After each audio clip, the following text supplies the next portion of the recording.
Imagine turning passion into powerful leadership on and off the field. At FSU, you can earn a 100% online master's or graduate certificate in athletic coaching. Designed by coaches, for coaches, no matter your experience or sport. FSU Center for Athletic Coaching, educating today's coaches to lead tomorrow's athletes.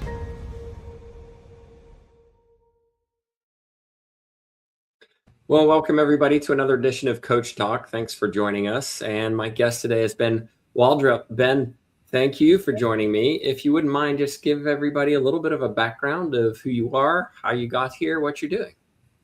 Yeah, thanks for having me, Dr. Baghurst. I'm from Pensacola, Florida, and I was a football guy. I went to Florida State for a couple of years, got to play under Coach Bobby Bowden there. Ended up at Troy University and played for Larry Blakeney. He's another well-known Hall of Fame coach. Actually got inducted last year in the Hall of Fame. And so tremendous blessing there with collegiate athletic experience. And I always wanted to be a coach. Well, I really wanted to just play professional sports, but like everybody else, right? I knew that wouldn't last. And from there, I just wanted to go into coaching somehow. At that time, I didn't have interest in interscholastic athletics per se. And I did get the opportunity to continue my coaching quest after my athletic career, served as a GA, administrative assistant GA, kind of worked my way up at Troy University, stayed on staff there. I ended up coaching with full-time assistant, coach linebackers for 1 year. And that was a pretty short collegiate stint I had. I was pretty young at the time. I got the taste of the good and the bad of collegiate coaching, and I landed on my feet in 20 years ago, almost exactly, in Brevard County. After we didn't have you lose more than you're supposed to, and the two or three new guys on the staff have to go, kind of thing. I landed in Brevard County coaching, got back into coaching high school football, and I've been doing that for the last 20 years. Now, I did not realize at the time how much I would enjoy coaching high school sports, and I think that there's a lot of more intrinsic value that you can get when you get to really pour into the development of someone and help them grow up and really developing. And coaching and at the college and even professional level, it's just different. I know that you're still dealing with X's and O's, and there's a lot of exhilaration and purpose in that as well. But there's not that mentorship piece, which I really loved, and developing those relationships. I also work as an educator in Brevard County, taught at 6 different schools and different roles: math, health, physical education. Serving currently, I've served as a middle school athletic director, serving currently as peer counselor is my title, helping with administration, with discipline and coordinating in-school suspension. I just recently accepted a new assignment, which I'll be starting next year over at Cocoa High School, being CTE Academy's director, which I'm really excited about. So not your typical coach per se, because I've been getting involved in a lot of different things. And also along the way, I've had the opportunity to coach in youth sports as well. So that's, something that I think is, maybe not something that people would bring up all the time, but I think it's very not just purposeful, but meaningful, pouring into your community, and I have had the opportunity to do lots of youth coaching in our area. And one of the things that I did was about 10 years ago, started the first 7-on-7 organization for 10U and 12U and 14U. Prior to that, all that was right before you saw the explosion of the sport, and coaching youth baseball, coaching youth football, so that's kind of me in a nutshell with my coaching background and education. You talked about being in the school system for 20 years and going through half a dozen different jobs or more, and you said, I think, 6 schools. The one consistent in that is coaching. If I was looking at that from an outside in without any kind of maybe presuppositions, I would say, well, it sounds to me like coaching is your career.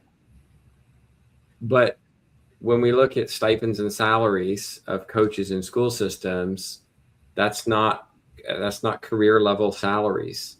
So how do you balance that where you're trying to be a professional in a full-time job, but I would argue if you could coach full-time, you would. Oh, 100%. As a matter of fact, when I coached my first season coaching in high school, I wasn't in the school system, and I was a sports and fitness management major. I actually had a bachelor's and master's in that, and but that didn't qualify me to teach. So I had to go through an alternative certification program when I decided to come on campus to get certified. And the number one motivator for me two things. Getting on campus provided a way for me to be around. I have access to the students year round, which is needed because you basically have to do life with your athletes, and every good program has their hands on their athletes and year round, developing them, whether on and off the field, monitoring their academic progress, all those kind of things that go with it. So being off campus didn't allow for that. And so the only way to have access to students was to get into the school system.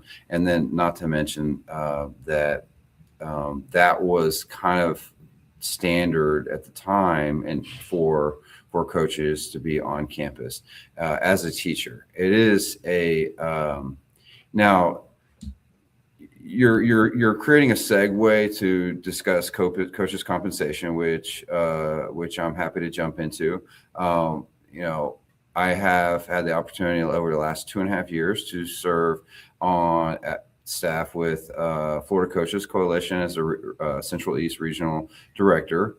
And one of the things that I'm sure a lot of your followers are aware of is that we have been able to be a part of some instrumental work that's been happening on the state level to address coaches' compensation because it's much needed. So, to that note, let me just back up for a second and explain to you why I felt, I guess, not just motivated, but obligated to put myself out there and to start advocating for coaches' compensation.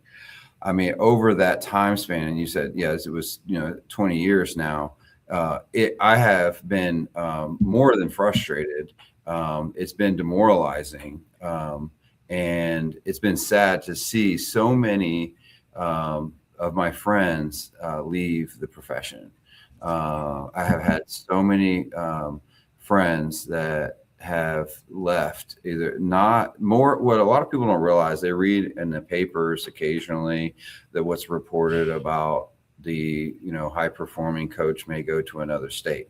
But for every high performing coach that goes to another state, there's at least 20 or 30 more that just stepped away from it altogether and are getting a job in, selling insurance or, financial advising or whatever it is that they go into, find another job and walk away from coaching. And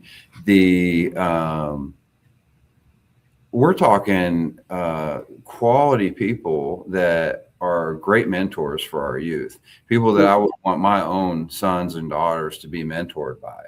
And primary reason, which all of them did that over the years that I saw, was for financial reasons. And, at the end of the day, as much as, coaches and teachers, get into it for the right reasons, you have to win at home first. You have to win at home first. And if you can't provide the lifestyle for your family that you feel like you are, should be doing, then you're going to look for other ways to do that. And now I'm not, I didn't do that. And I'm not, but I've never judged anyone else for doing that. And the coaches' compensation in Florida is so bad that that now that it's when it finally came to light at the state level, and the state representatives and the state senators finally started hearing what was really going on, that their jaws were hitting the floor. I mean, that is,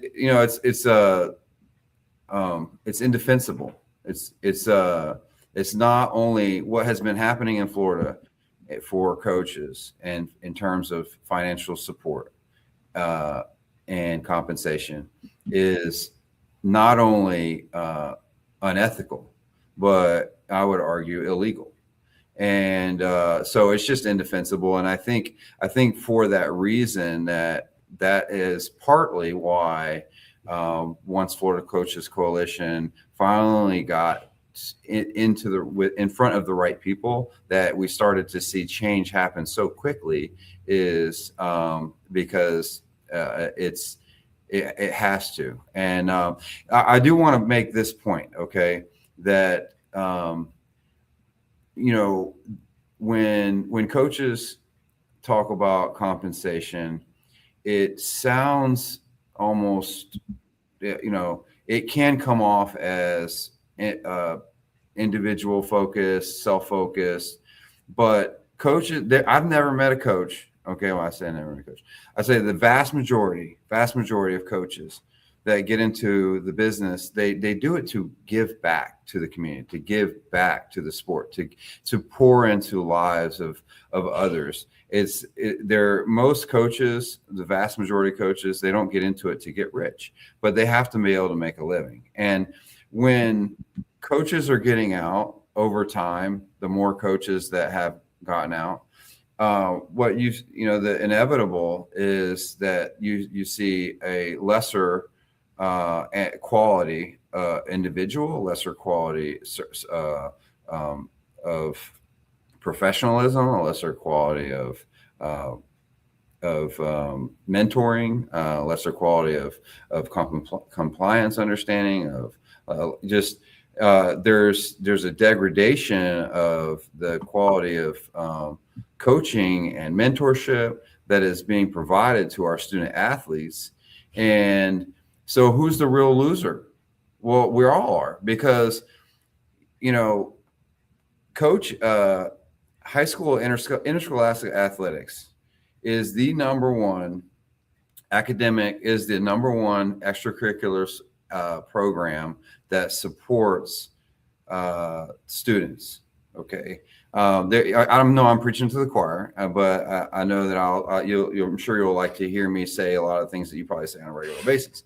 But the data is there. There's plenty of research that will show that athletics are the number one dropout prevention program, that they're the number one extracurricular program that supports the academic mission of the school. It shows better attendance rates, shows increase in GPA, can show better behavior in schools and students, is a number one indicator for success in a student after high school, is the number one program for building life skills in our students.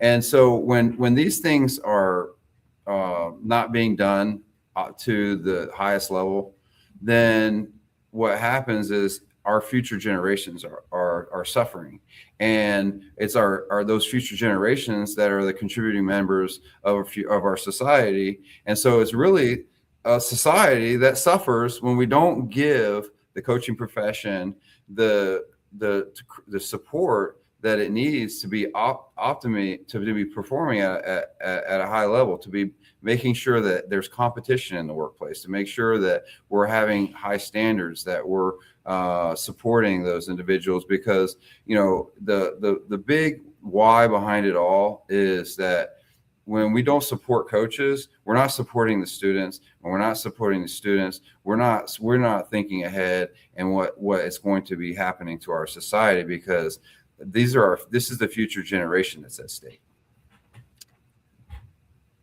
I agree with you. Now I'm going to push back and take an alternative view and say, well, if I'm a superintendent, or if I'm an athletic director, or if I'm a principal, why should I pay coaches more when I can still get coaches to accept what I'm offering them? Because Coach Waldrop over there is still here. And while I may lose some of these coaches here, well, there's some warm bodies over there that'll take the stipend and do it. So why do we need to pay you more? I mean, I get, sure, yeah, well, you'll be better at what you do. Maybe we'll have some more wins, or maybe the kids will be better taken care of. But ultimately, in the fiscal environment that I'm in, where budget cuts come seemingly every year, I still got coaches and they're still accepting the pay. So I'm just going to keep doing what I'm doing. Yeah. So, I mean, you're basically describing the current situation. And I know I was very critical of the coaching profession in Florida. And I think I just have to be honest about it. What we see a tremendous turnover, which you report pretty regularly. I think you've got a lot of data that shows how much the turnover, and you show that. So if any of your viewers want to go back and look at some of the stuff that you post, you can more accurately describe the turnover rate that we're seeing. But I would say probably, I'm just going to throw a number out there, 2/3 of the coaching positions are filled with either a parent who comes in for a short time and comes and goes, or a young person who who thinks, oh, that sounds like fun, I used to play sports, and comes and goes. And so there's not any stability within the programs. And so the principals, superintendents, and all the powers that be that are responsible for staffing these programs, they have been able to get by. It's like basically what you're saying. Why should they change if they don't have to? Because they can get by. And you're basically describing why it hasn't changed over the last 50 years. And we'll have to go back to the Employees Act that passed in 1974 and 1975, when we saw in the state for the first time that collective bargaining was utilized by teachers, and that the state did that because to protect themselves from a teacher strike, again, which had occurred in some years prior to that, and at the same time that the law authorized for teachers, public employees to be represented. Okay. And that provided a way for them to have a voice to negotiate wage for them, salary, and whatever employee rights were needed or wanted. At the same time, the state was able to protect themselves from being enduring another strike, because at the same time the law it banned public employees from having the ability to strike as well. So now over the last 50 years it's been since that happened, you have seen coaches supplements is what they're called in the state of Florida. They're a supplement to your salary. You have seen them be stagnant. In some counties, they haven't changed at all. In some, they've gone up a little bit. Okay. And so that has been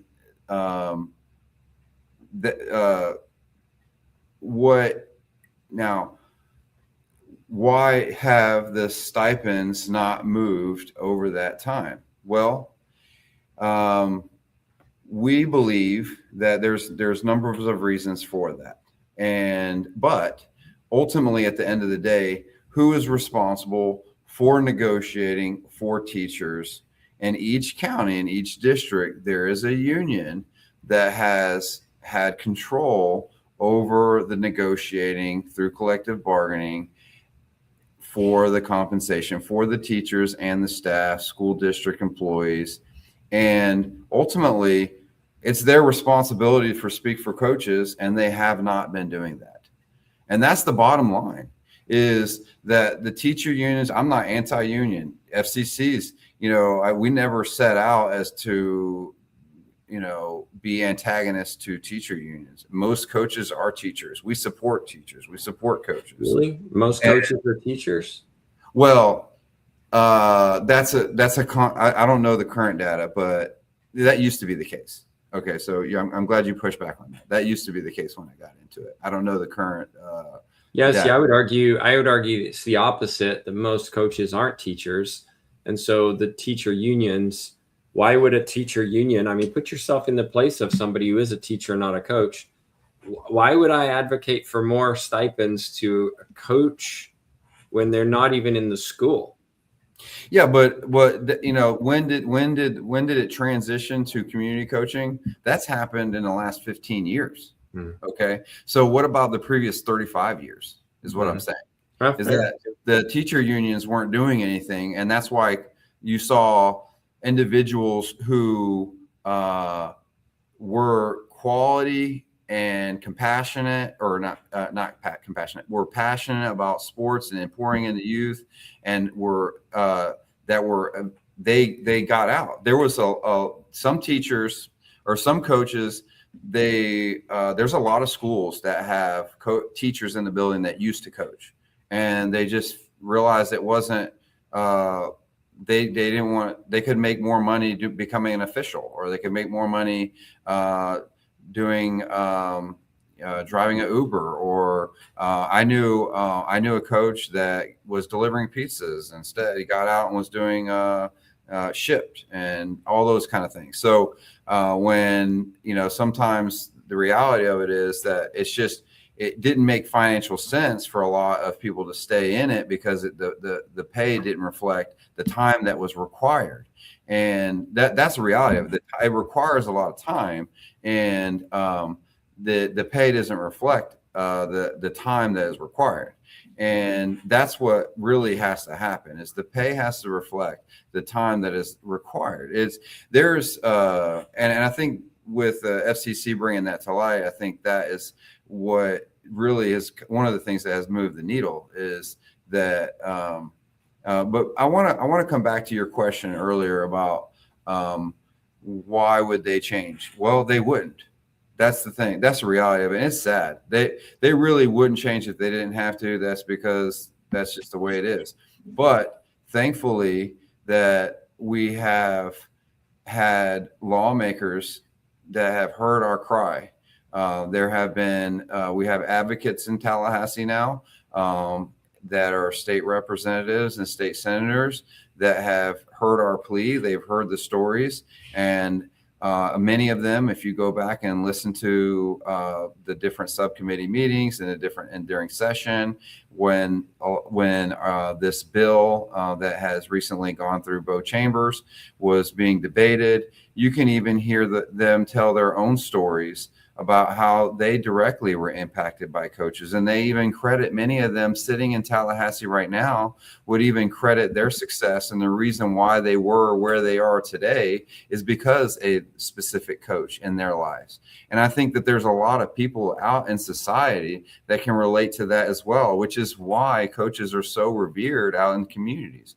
And which is why so many people even still today want to get into the profession, because they want to be able to do that for someone else. Because, ultimately, life, everyone doesn't live life to try to get become famous or rich. Everyone doesn't do that. Okay. Some people do, but really more than that, a lot of people really just want to live a life of significance. They want to live a life of purpose. They want to live a life of meaning. You know, coaching provides a way to do that, because you can really change someone's life. You can impact the trajectory of someone that can be an exponential impact in your society, because that person impacts another person, you know, and that ultimately is what has been my driving force, you know, through the tough times or through the financially hard times or whatever it is just, you know, hang on to living that purposeful life, because that is really ultimately why I'm doing it. And so now that we don't have to worry about in my opinion, the principals or the superintendents or and their opinions anymore, because it's gotten past them at this point.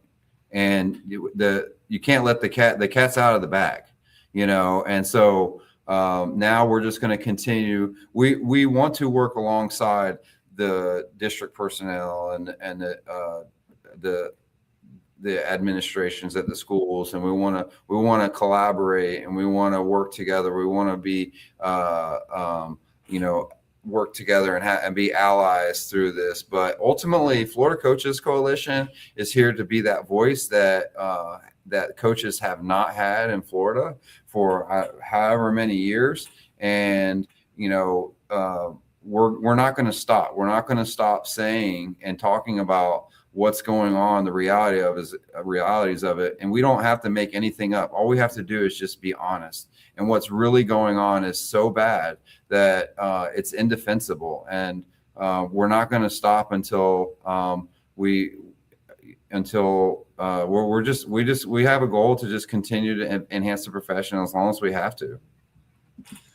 Just for clarity, for people who aren't familiar, in Florida, there was a bill passed called HB 731 that allows the school districts to use booster club donations to increase pay for high school coaches and extracurricular sponsors. It allows the superintendent to designate a coach as an administrator, which then allows them to negotiate independent compensation. And they're allowed to be paid up to the highest amount of the administrator in that district. So there's potential there for coaches to really change their current stipend.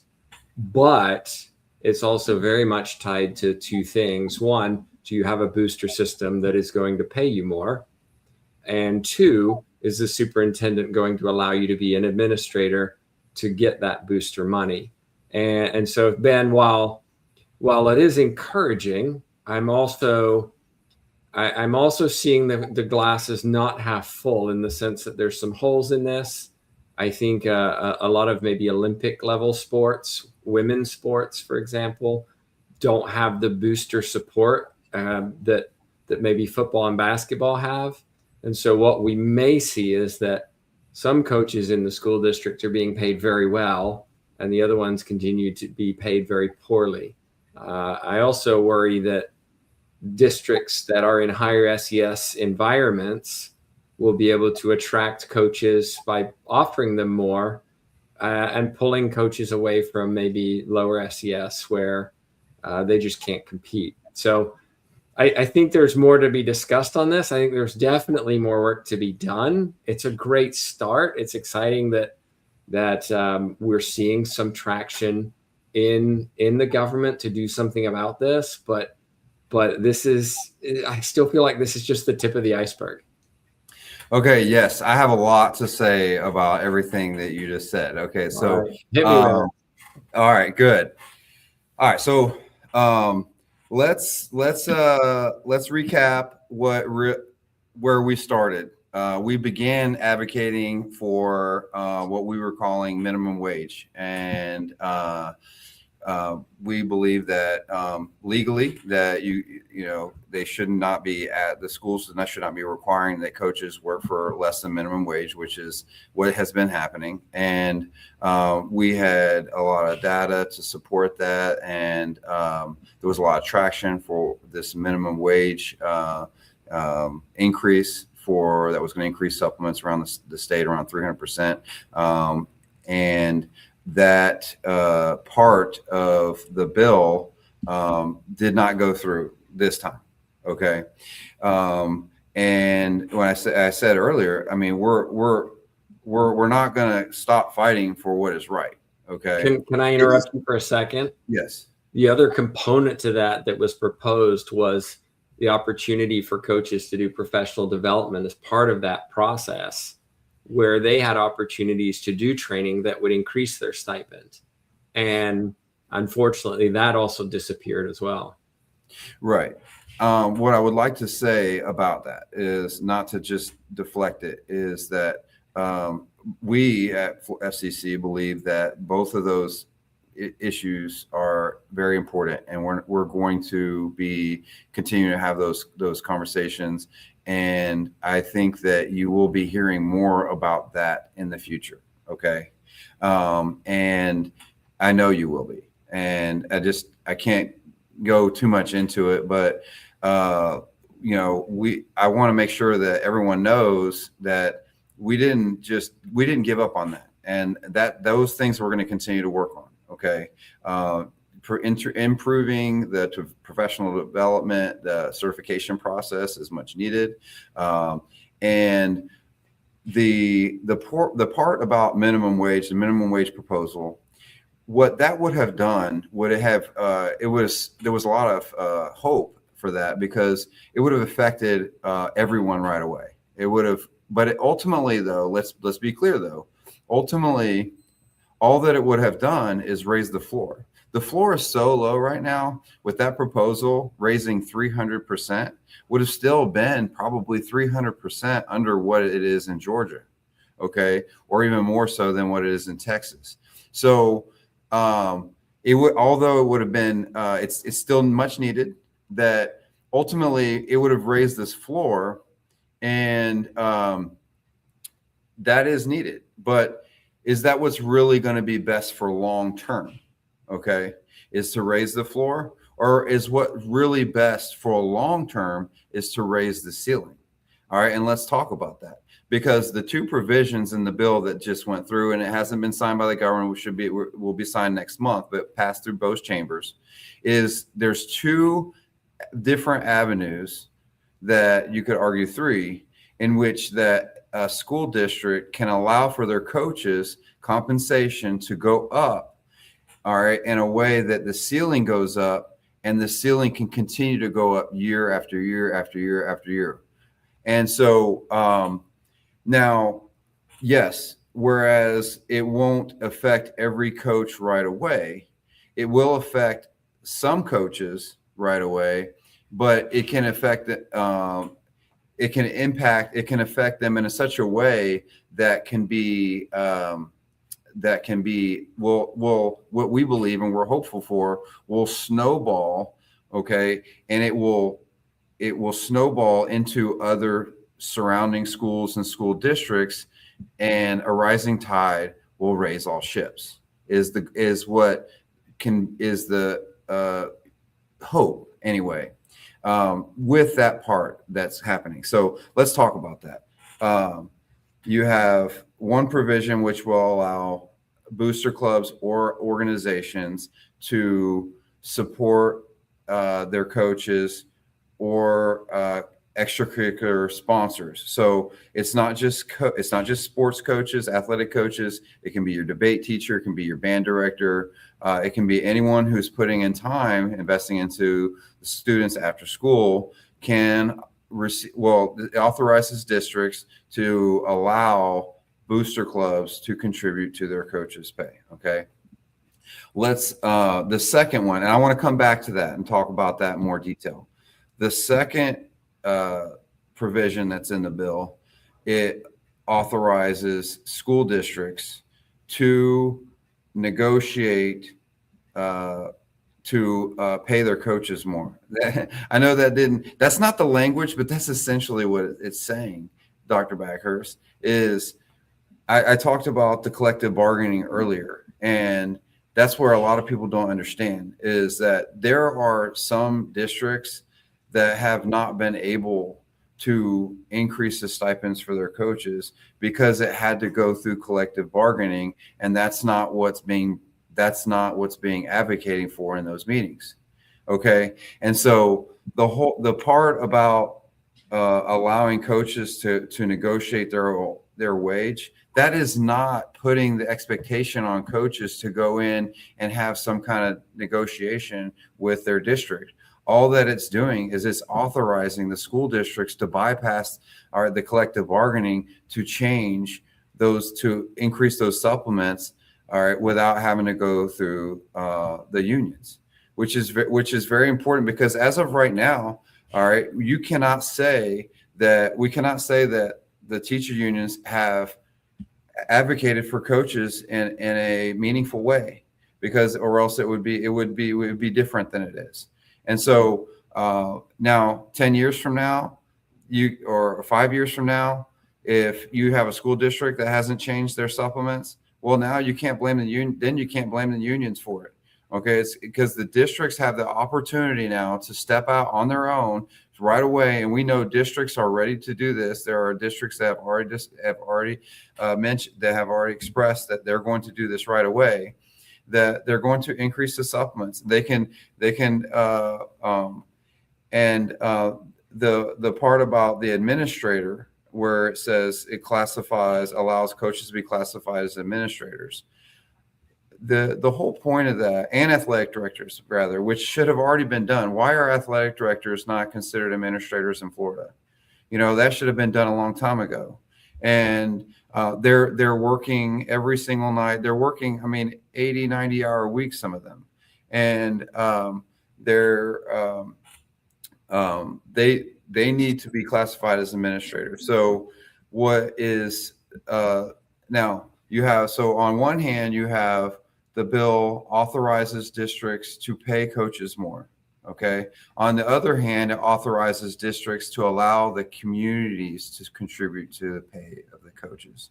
Okay. So you have two separate avenues that districts can utilize. Okay.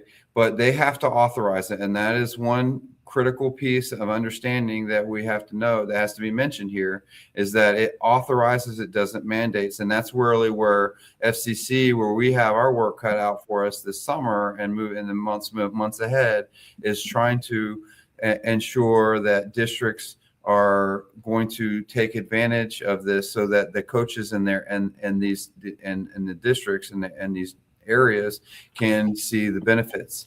But you mentioned earlier about how this benefits school districts or schools that have strong booster clubs.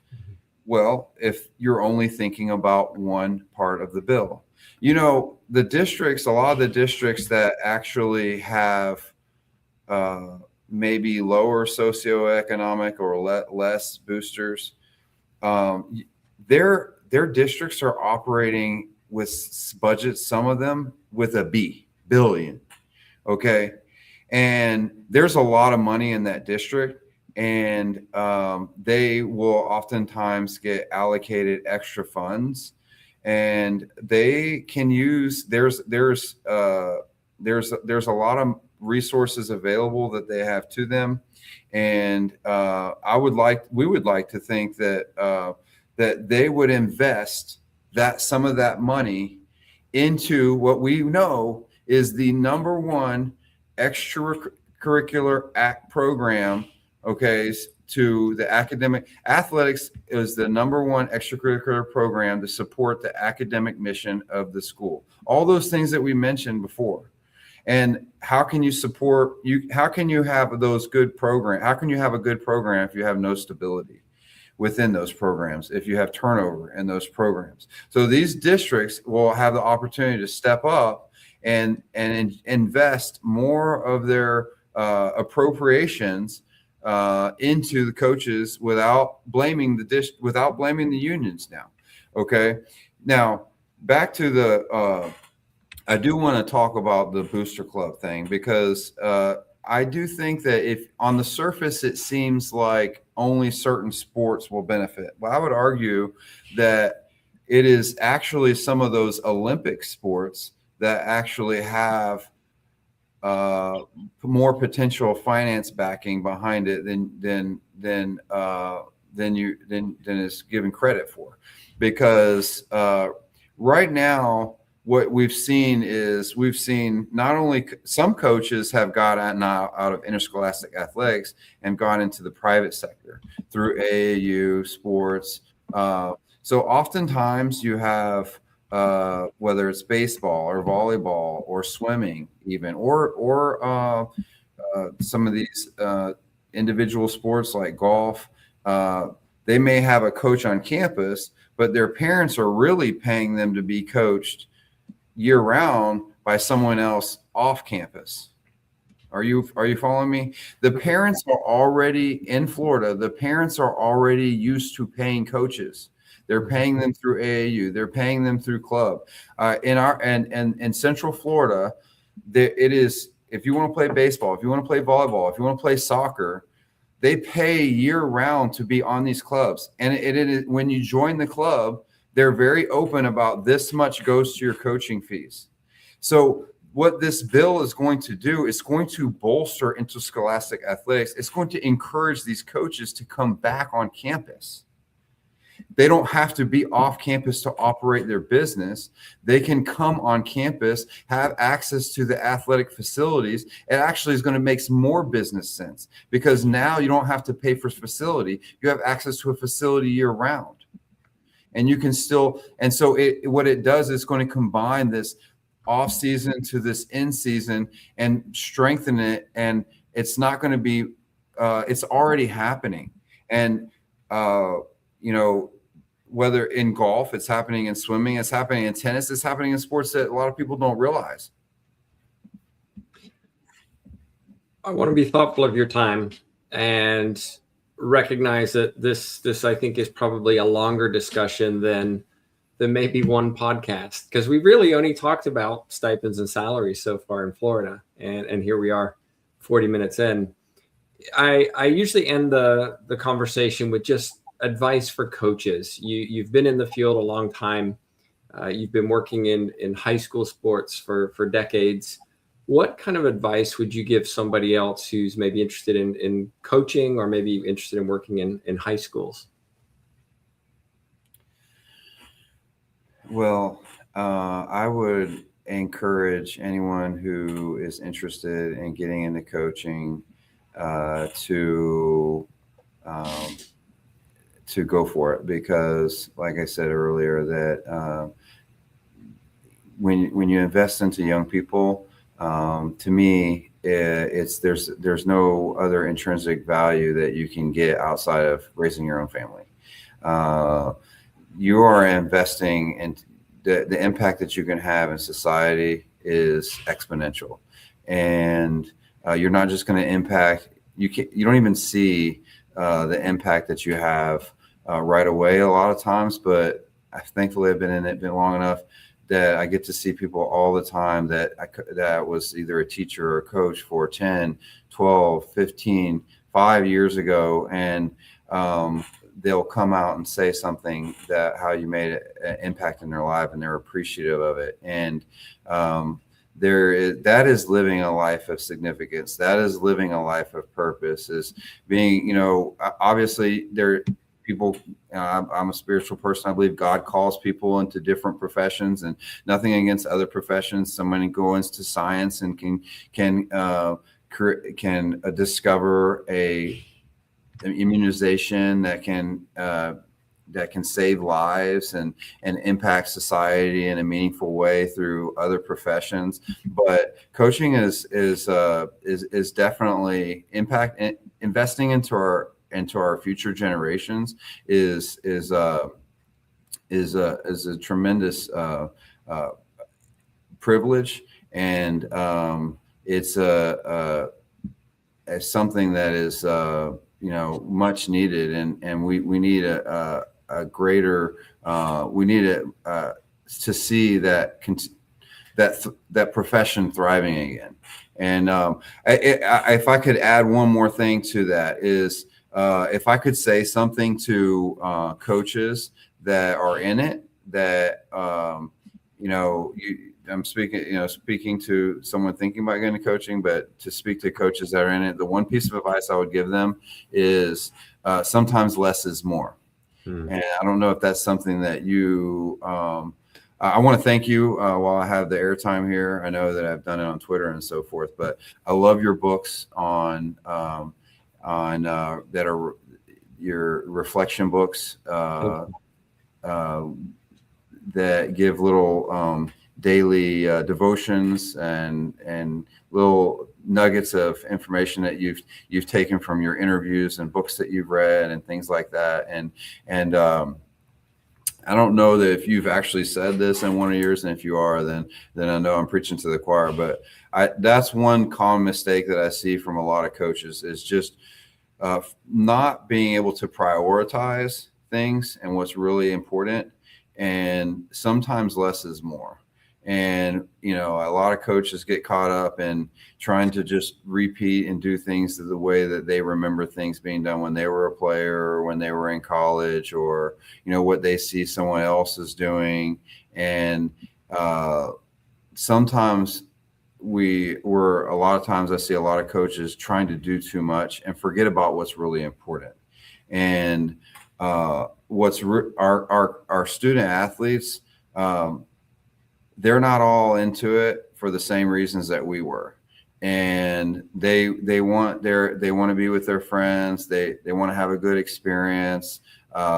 They think they want to have fun. And, there's a lot of other reasons why they're there. And I understand that a lot of coaches are, they're taking their job serious. And I understand that, but I see players get burnt out. I see student athletes give up and walk away. And you push them away when you forget about what's really important. And you sometimes you just have to know your why. And you're there to make sure that I believe that the kids are having a great experience, that you're making an impact in their lives, and that all students, they want to feel like they belong. And you can offer that to them through your athletics. You can give them a place where they feel like they're part of something bigger than themselves.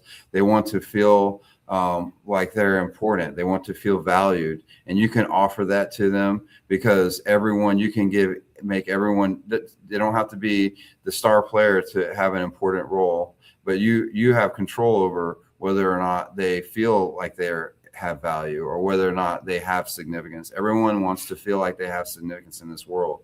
And you can also control whether or not, to some degree, whether or not they have fun. And if kids are not going to stay in it.